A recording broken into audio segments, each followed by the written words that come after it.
Hello, everyone, and welcome back to the House Witch Tarot. It is Monday, April 28th. I am having a really good hair day. I don't know if the lighting is showing, but there's some good curls happening here, and I'm really excited about it.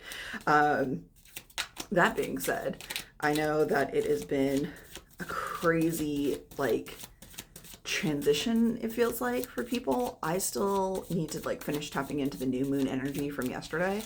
I hope you all heard my message and you're doing something with that. Remember, the new moon in Taurus isn't just about money manifestation, but really breaking through and figuring out what you're going to be doing long term, and breaking patterns surrounding money as well.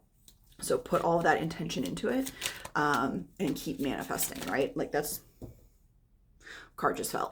That's what's just going on right now. So for today, I want to deliver a message. I want to capitalize on this energy that we've got through the new moon, and see what else is going on, what we need to know for today, how we're kicking off our week. I know, oops, second card fell out. I know that, nope, the words went straight out of my head as soon as the card fell out. That tells you how easily distracted I am. Oh my gosh. Y'all just ever have one of those days where your brain stops working? I feel like that's happening to me right now. It does seem like, I will say from the cards that have fallen out, kind of a contradictory message. So I have to figure out what's going on with that really quickly. Oh, well, third card fell out. So that will explain, I think, a little bit more of what's going on. Let me take a second to sit with these, and I will get back to everyone in just a second. Okay, so I think I figured out what's going on here. First card that fell out was the Four of Wands. We talk about this a lot. We are talking celebration. So I really think, coming off the new moon manifestations, you have a lot to be grateful and thankful for. And not only do you get to celebrate, but again, this is a card of community, a card of being able to celebrate with others. In some instances, we could be talking about marriage, but that's not specifically what I'm getting from this card today, because it's followed by the Five of Cups. Let me show you a little bit better than that. So you can see here, more often than not, this card is like sorrow and loss, right? We're talking about a bunch of cups that have fallen over. And the problem is that you are so focused on the things that you no longer have. You are not being grateful and thankful and paying attention to the things in the background. So how do these two cards come together? I think that what's happening is, while you have a lot to celebrate, you're focusing on the negative. You're focusing on things that used to be a part of you, right? You aren't letting go of the things that were no longer meant for you.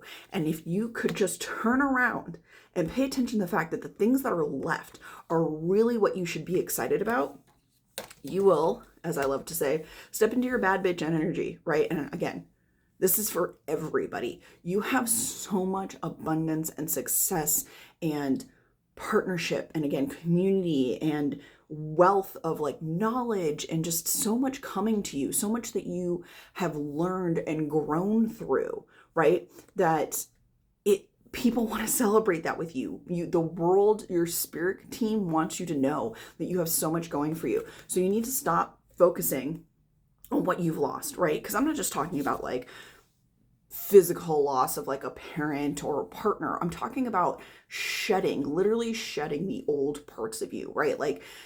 It's really hurtful when you lose a job, because you're what am I going to do? That's my income. That's how I survive. But there's probably a reason for that. Were you really happy at that job, right? When you're talking about losing the interest that you once had, they don't mean the same things to you.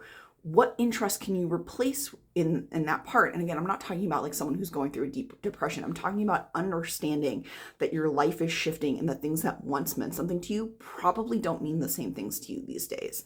And so I just need you to turn around, because this is waiting for you on your backside. Literally, all of this grace and empathy and love and compassion and happiness, joy, right?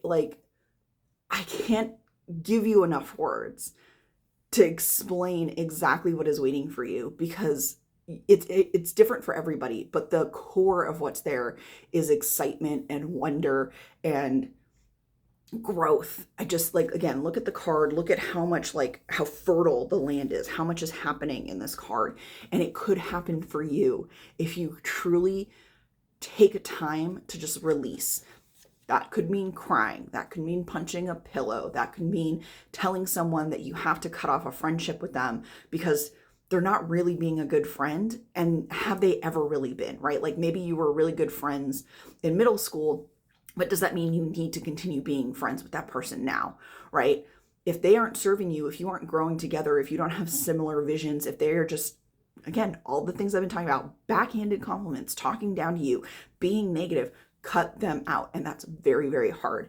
I know I've been on the other side of it at times. And one more thing that came up, again, is something that I don't normally pay attention to, but it's been happening a lot lately, is the bottom of the deck. And then the bottom of the deck is the star in reverse.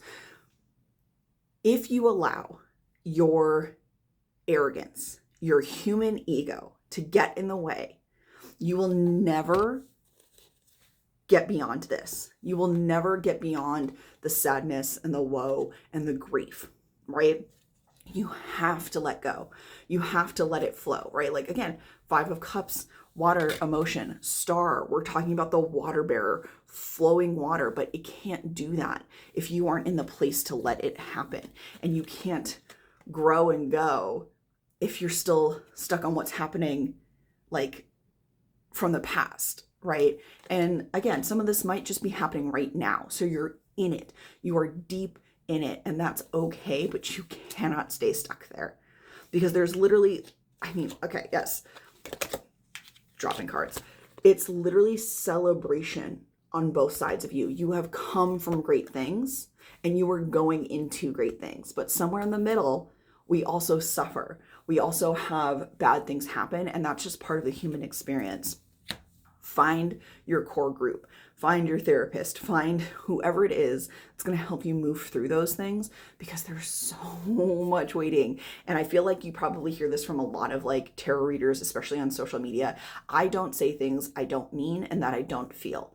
This is very powerful. And I also feel like through doing this, through doing tarot on social media, I've become a better reader just in the matter of a few months and like really connected to myself. So figure out what it is that you connect to. And it's not going to happen overnight. You're going to stumble through it. You saw me dropping cards live on camera. I haven't edited this part out. Like, that's coming for you. So step into it, release what no longer matters, right? Not just what doesn't serve you, but release what really doesn't matter. And that's hard, but you can do hard things, I promise. So run into this week, guys. Celebrate who you are every step of the way. And I will talk to you tomorrow.